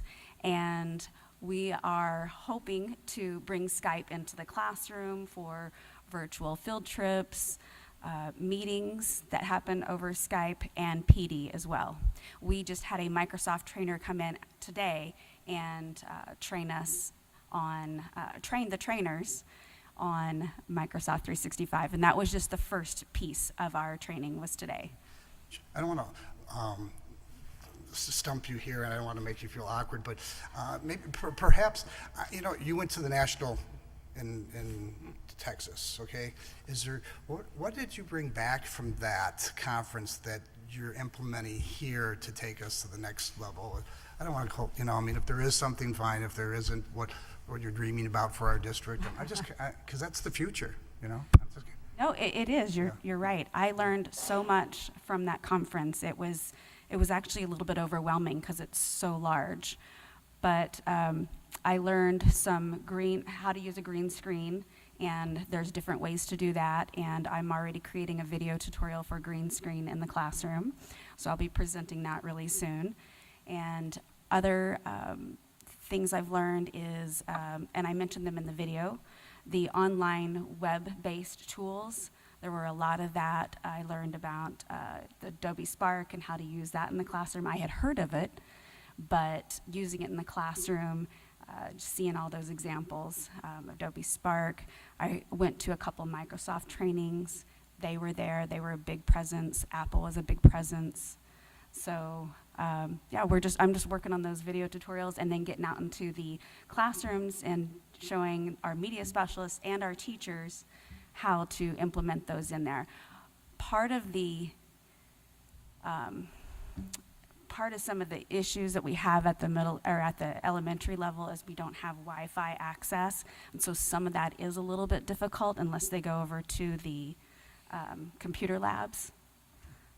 for now, but I hear it's coming, so it's exciting. Thank you for what you do. My next question is, with technology being such an important part of the educational process, we have one person standing here in front of me that for all of our schools. What's the timeline in reference to either bringing her help or bringing this secondary person on board so we can move forward here? Because this is the person here, that can take us to the next level. So where are we at on a timeline on this? We're in the process now of posting for that position. Now we've made a decision to collapse, and we didn't see the need for the online coordinator. So, it depends on the quality of applicants. Sometimes we necessarily don't want to just jump at somebody because it's a warm body. Somebody like Valerie brings an expertise. We need to find somebody with an equal amount of expertise. One of the situations we are dealing with in secondary that we don't really have in elementary that limits someone to answer some more of your question is that we only have 4 half days for PD at the secondary level because our instructional day is so tight. We don't have the instructional minutes to have more release time, and so to bring somebody in from outside, it gets kind of tricky because do you pay a full day consultant fee for 2 hours? It's one of those things we're kind of, what we're trying to do is we're trying to send some of our leaders to conferences, and they come and bring back the information. Yeah, that's why I think it's important for us to begin to start utilizing the video conferencing and webinars. There's a wealth of information at a drop in reference to attending some of the webinars and for actually cutting edge in reference to technology, because that's so important. So with our leaders at our schools, they do have access to quite a bit of the webinar. Like just recently, Dr. Kiran and I sat for a grading in what was the full title? Grading and Homework by Doug Reeves. Webinars an hour long because we're running that committee. So we would sit, we would watch, we'd take the notes, bring the handouts, send the articles out, and then trying to communicate it on that level. Dr. K and I also went to the Brain-Based Learning Conference last year. And when you go to a conference like that, like Valerie said, it's very overwhelming. There's a lot of information. And the trick to do effective PD is you have to distill the information down in small chunks and then sort of layer it out or scaffold out in a way that our principals can understand it, take it back to their schools, implement it, and then bring some feedback back to us or some accountability back, and it's an ongoing process. And what we've decided to do is we've basically are looking at the elements of delivered practice and implementing effective feedback. And the reason we picked that was that works, that can be successful learning tool for our principals on how to give their teachers feedback and how to practice deliberate practice into growing their staff, but it also will translate into the classroom on teachers giving effective feedback and efforts to develop the expertise which we would consider learning. And it stems from Anders Ericsson's research, but that was the big piece at the conference we went to. And if you look at it, we spent $3,000 sending us to that conference, which is pricey, but now we're going to be able to train every administrator, and we're including this year, we've done something different for that professional development. We just don't have principal meetings. We have principal and assistant principal meetings. So we have all our leaders in the same room, hearing the same training at the same time with the same accountability, where in years past, for whatever reason, we just brought principals together, and then that information kind of was lost in translation, but we're getting all our leaders together on the same page. And there's a positive effect because our assistant principals is our leadership capacity that we're developing for the future. So that's one of the things I think might have alluded to one of your questions I wanted to include. And one last question. At the college level, they have the Centers for Technology and Learning. That's how it's a center strictly to educate the faculty how to train in reference to the technology. Just across the field over here is the School of Education. And I guess my question to you is, why aren't we utilizing the knowledge that's taking place? Because I subscribe to their blog, so every week I'm seeing all the innovative things in technology and things that they're doing in the classroom and things like that, and I'm looking, they're right across the field over here. So why aren't we using some of them to come in and helping us in reference to the latest things in education? It's not only over here, but at the community college level too. We could send our groups over them and perhaps train on these facilities. So Where are we at in reference to connecting with the colleges and universities right next door to us here?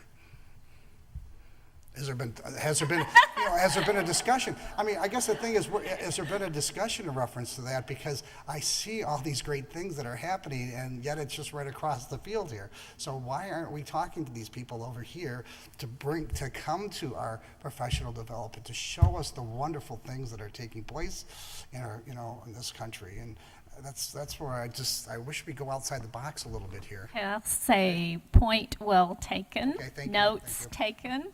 Okay. We are moving forward. Valerie did come back with so much, and we have been researching some additional resources and some additional ways to bring 21st century into our classrooms. So, point well taken. Thank you. Okay. Can I just chime in a little bit? So I did ask for this, and I'm glad we got the presentation. I really do value professional development. I think we have to be strategic and deliberate about it. I think it fits right into goal 2, the teaching and learning environment. It's perfect. I applaud them for doing something different with this little video. It was cool. And pass along my thanks to Dr. Schellenberg and everybody who was told that they were going to be on a video and probably had a moment like I would have, like, oh, you really want me on a video? So thank them for the work that they did. It's a good job with the video. I thought it was informative, and maybe perhaps there's a place for this school year on our website, not just for teachers who may not be aware of some of the various things that we have going on, but even for prospective employees that are looking at Higley. I think it's a nice thing to focus on. I know it's a long video, so someone will have to put it on there, but anyway. President Reese, members of the board, the plan is to put it up on our website so that we can also use it as a recruiting and retention tool. Anyway, thank you. And I just want to say thank you for putting that all together and focusing on professional development. It is part of our strategic plan. I would just like to ask, when we do look at bringing outside consultants or outside professional development, that we look at it. I know one of the biggest concerns I get from teachers about professional development is that they brought somebody in, it was really boring, and I didn't learn a thing, and I could have been doing a million other things. And I don't know specifically what they've referenced or what that professional development is, but I hear that, not right now, but I've heard that a lot in the past, is that we would bring in somebody, we would take their professional development time, and they didn't see any value to it, and that it wasn't beneficial to them. So if we are bringing people in to do professional development, let's just make sure we have the right audience, because I'm sure for some that was very beneficial, but that is one of the top complaints I hear regarding professional development, is that we brought people in that they did not find to be beneficial. So we are really trying to get a solid plan moving forward where everything's connected and it builds on what we previously learned. So I'm excited that our principal meetings aren't business passing. Let me tell you about this business item, but they're actual PD sessions. The principals really are going back and implementing what we're doing with them. And so moving forward, that's the plan.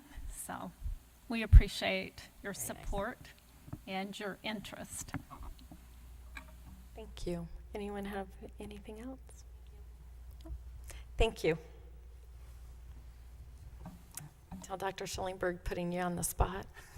Makes the video and leaves you to answer all the questions. You know what? That's what happens when you can go work with the gifted, people, John Hopkins, but we'll tell him you said so. Yes, Thank you. Yes, thank you. All right. We will go on to 9.3.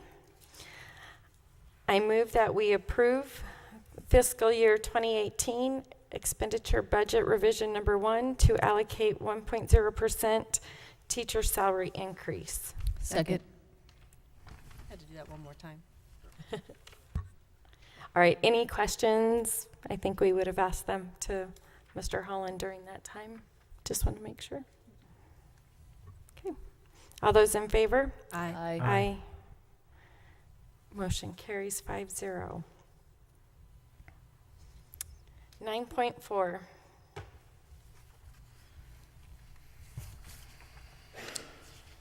So for this particular item,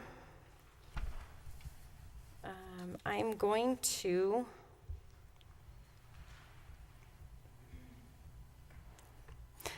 make the motion collectively and not go through these individual items, that we approve the proposed bylaw changes for the Arizona School Board Association as proposed by the other members, by the other member school boards, ASBA committees, and the ASBA Board of Directors. Second. Who was that? I'm sorry. Okay, sorry. Okay. I hear a voice and it's just to this side. Voices in your head. Does anyone have any questions? I know these were discussed at the county ASBA meeting. They were included in our board packet. We got a chance to look over them. Bless you. Mr. Glover? Sorry. No. Yeah, I think some of these are contradictory, though, aren't they? Because one of them asks for a certain percentage to do something, and another proposal asks for another percentage. They were two different. Hold on.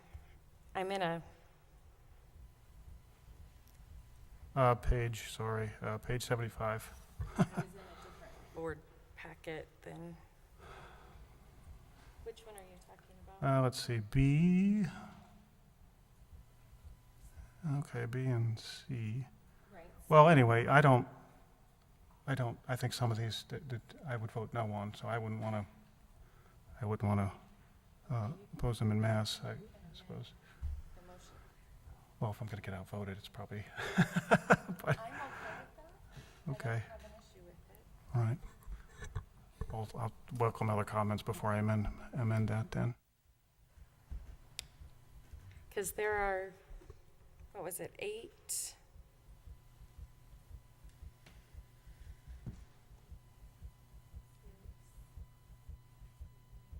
There's 8 different amendments.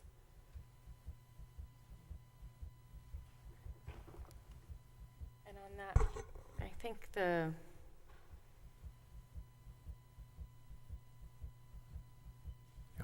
Sorry, B and C, I think are, one says it has to be amended or repealed by 2/3 of a vote. And then proposal B says like a minimum of 60%, and then 3/4 of the minimum to amend or repeal. So if you kind of got to pick one, I think, for B or C. Oh, no, see, I read that as, right, I read that as one was two different committees. Hold on.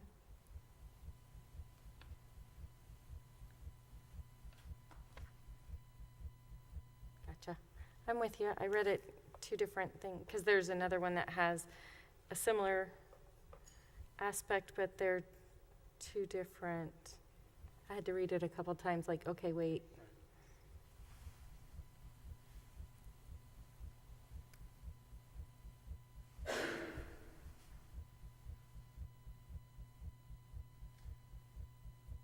Yeah, and maybe for the other board members. So I can just. ASBA can propose, the governing committee can make proposals, but then you have like Concho, ESD, they have their own set of proposals, and anybody can, make a proposal. So some make sense for the group, some make sense to the local ESD. Anyway, my preference would be to vote separately. Okay. But I can amend, but if it's a moot point. I can. My only comment, Mr. Glover, is that sitting at that meeting that night, these were presented. I see what you're saying, though. It's almost like a oversight or something that wasn't caught. I thought there was, I'm getting it confused with this one where they can only miss one meeting. Out of 4. Right.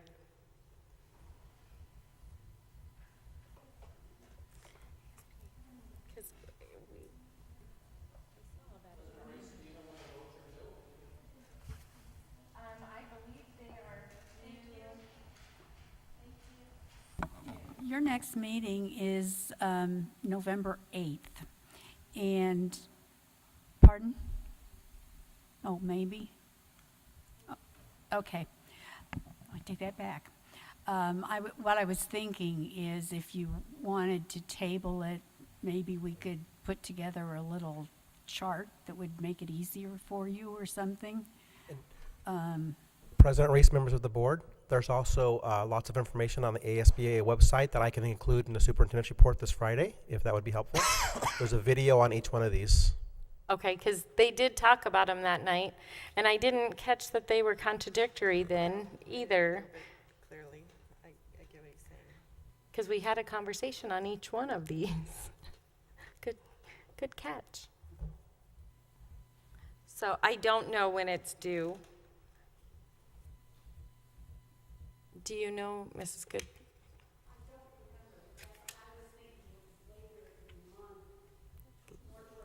End of the month? Okay.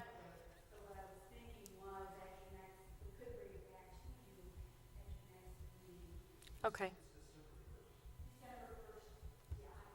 December 1st, okay. All right. And President Reese, members of the board, I will include information on each one of these in this week's superintendent's report. Yeah, because they did talk about each one of these at the Maricopa County, at the county meeting that we were at, so. So then, right.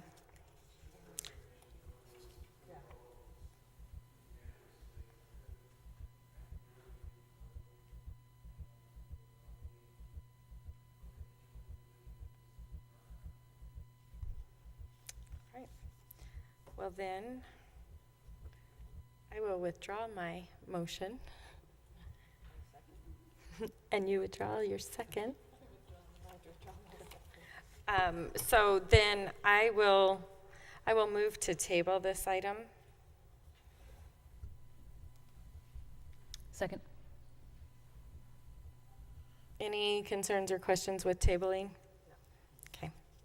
All those in favor? Aye. Aye. All right. We'll go on to the next one. And that is, I move that we approve the second read of the amendment of the policy IMG, Animals in Schools. Second.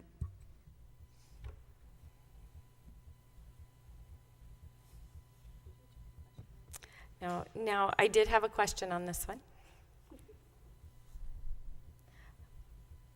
No horses.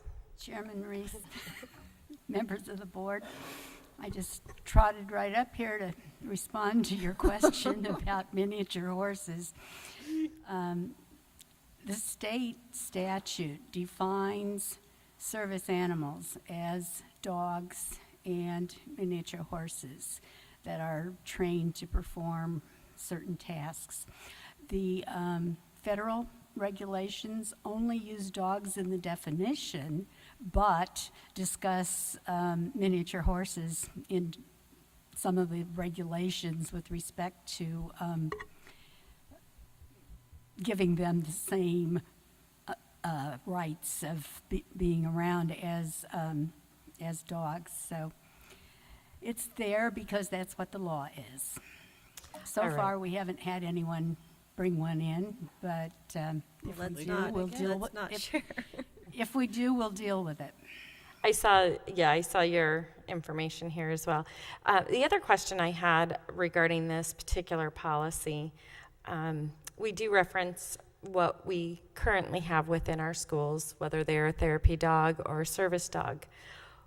How does this come into play when we have other events held at our schools and to bring service animals?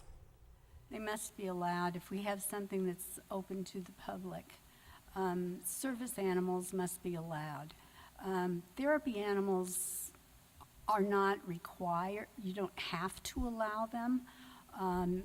I think most places take the position that unless they cause any kind of a problem with the animal, if there is, then they're asked, to leave or get the animal under control or whatever like that.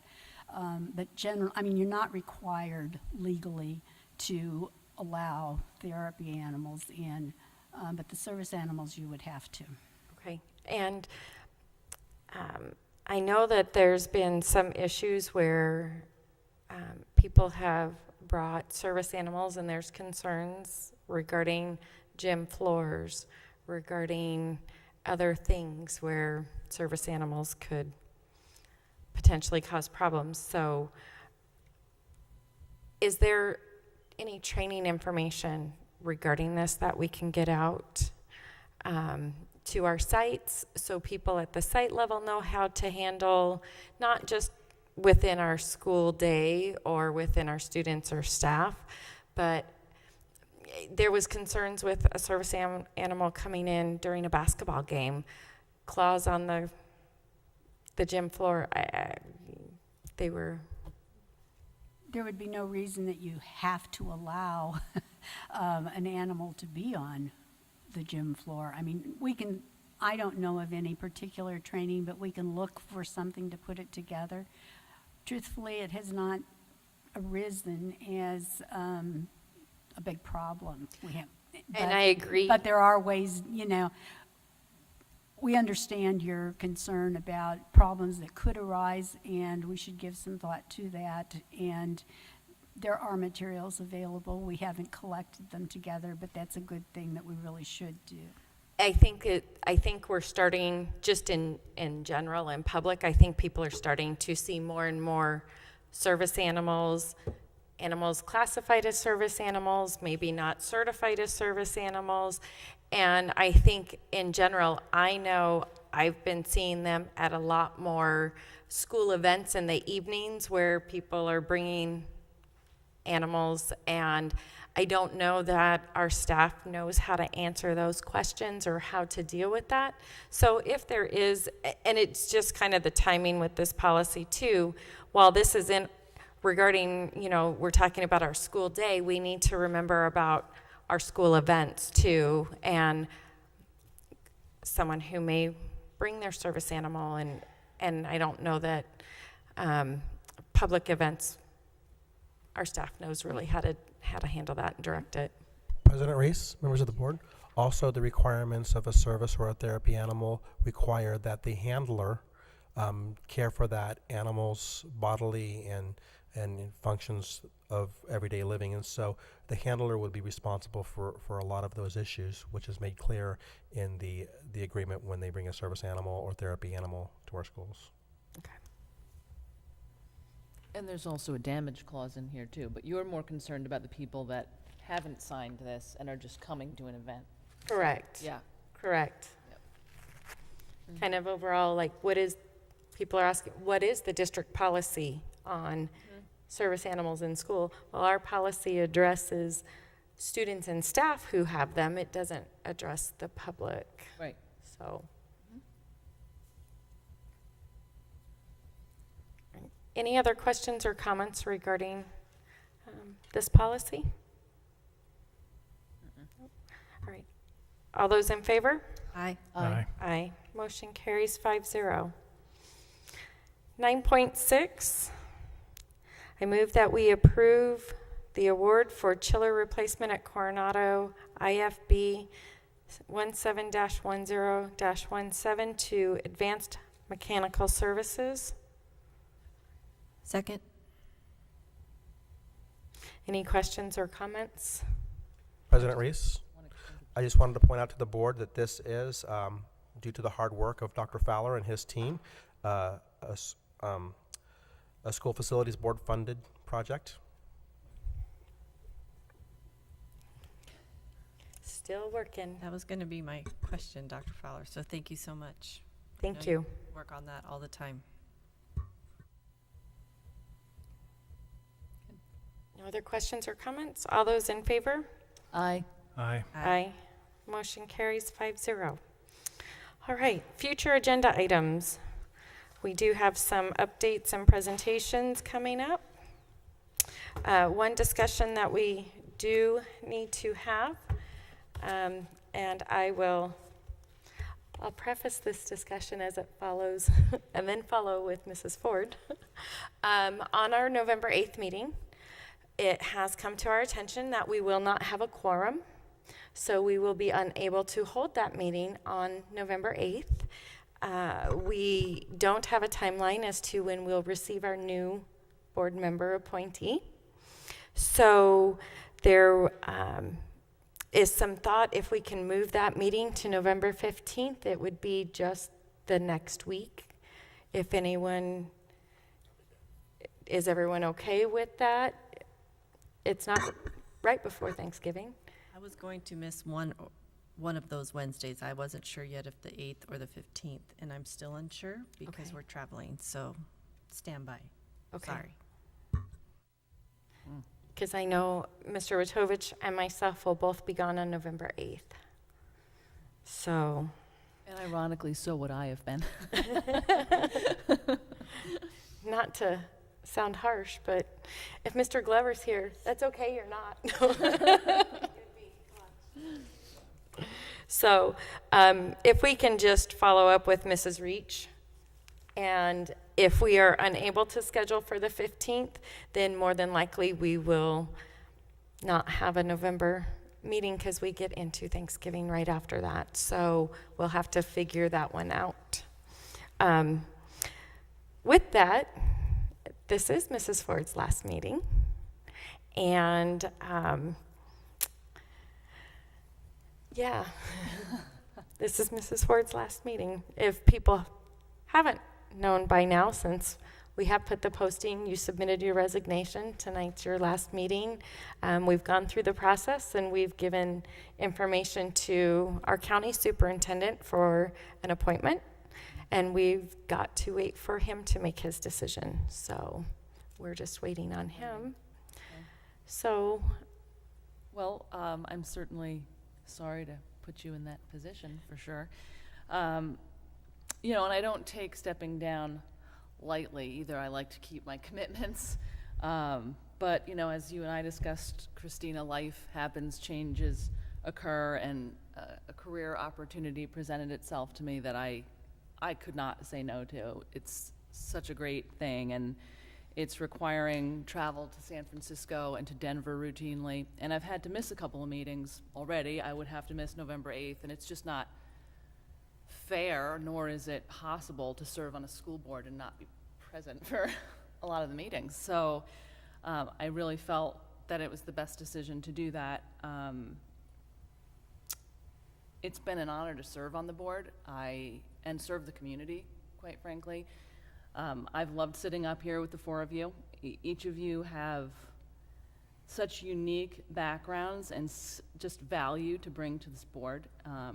So I hope that you will continue to work together, and I hope that the fifth person that comes on board fits in well and you continue on your path to making Higley great.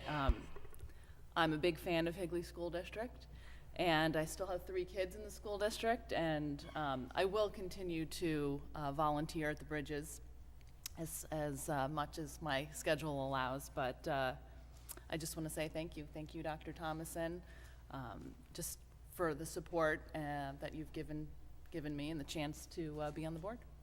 Thank you, Mrs. Ford. It's been a pleasure and a pride to work with you, and you're going to be greatly missed. Just want to say, too, thank you. Flowers are my favorite. Thank you. Thank you for your time and everything you've contributed. Thank you. Chair, Allie, you know, being the older member on the board, there's a journey in life, and you meet special people on that journey. And, you know, there's people on this planet that make a difference. And you're one of those special people that are making a difference on this planet. You were put here to make a difference in a positive way, and I thank you. It's been an honor to know you. It's been an honor to serve with you on this board, and I wish you well in your journey. Yeah. Thank you, Mr. Witovich. Appreciate your words. You're welcome. And Allie, I texted you because, you know, we have to be careful of our open law meeting and whatnot, but I'm thankful that I got to know you. I know you're still going to be a voice for Higley, and now we can talk whenever we want, which is really cool. So, Yes, we can. let's book lunch. So. I like that. Yeah, and Ms. Ford, I just wanted to, thank you as well for giving to Higley Schools. I have learned a lot from you, and always enjoyed talking with you and listening to you. And I've always, I can tell you this now, I've always admired your courage. You were never afraid to stand up for what you believed in. And similarly, thank you for your integrity and in realizing that, to step down. I know that's not easy, and I know that you're not the type of person that does that. So I will miss you, and thank you. Thank you. Yeah, I was talking to my boys today, and I was telling them that I had to go to the meeting tonight because every time they're sad, I have to come to the meeting because they're not home, And I said, well, it's my last meeting tonight, buddy, and I resigned, and, well, you quit? Resigned. It was just kind of like, oh, I'm quitting something, it kind of hit home. But when I explained to him that, I took the new job and I wanted to be able to spend more time with them because I would be traveling, then that was okay that I quit. But I did get a little slap in the face with reality. So funny how their interpretation is. Yeah.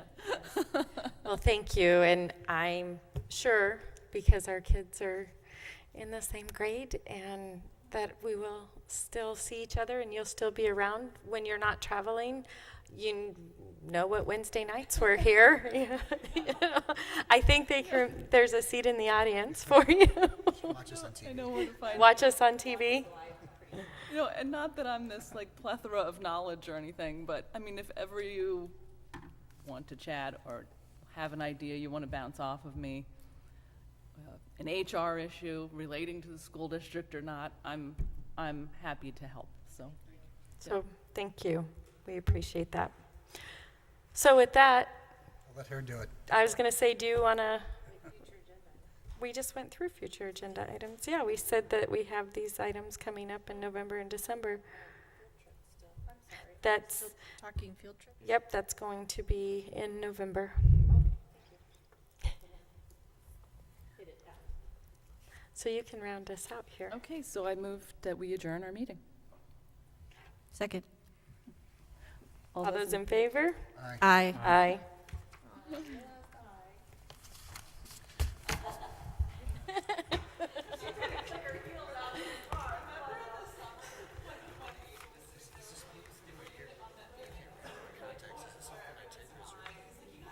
No, this is the one we signed, so I think he just provided it, so we had it.